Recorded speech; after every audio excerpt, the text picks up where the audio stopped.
दायरे में रह के वीडियो बनाना चाहिए। और अगर सच कहूँ तो आप पूरा पड़ताल बाजार में पूरा धमाका मतलब शो मचा रखी है पड़ताल भाभी के नाम से, आपको बहुत सारे काफी लोग भी जान रहे हैं अभी पूरा।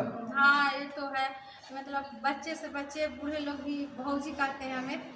तो हाँ आईडी का नाम ही यही पड़ गया, क्या करेंगे, फॉलोअर का काम है, नाम ज्यादा है मेरा। फॉलोवर कम है, नाम ज्यादा है। नाम ज्यादा है तो मेरा। आपका फॉलोवर्स बढ़ जाएंगे बहुत जल्दी। आप अच्छा तो आप इसी वजह से काम करते रहिए, और जो है कि बहुत सारे काफी लोग जो आपको वीडियो मतलब देखेंगे वो आप लोग को फॉलो करेंगे, और जो है कि वीडियो आगे बढ़ेगा। आप जो कि दिल लगाकर काम कीजिए, जैसे कहते हैं ना, मेहनत करते रहे, सफलता को देने वाले भगवान हैं। ये तो सही है। हाँ, भगवान विश्वास कर रही है ना? एकदम विश्वास, एकदम आप एकदम विश्वास कीजिए और आँख मिलकर वीडियो बनाइए, अपना सोशल मीडिया पर काम कीजिए, और जो कि आपको सफलता तो मिलेगा ही मिलेगा। सही है।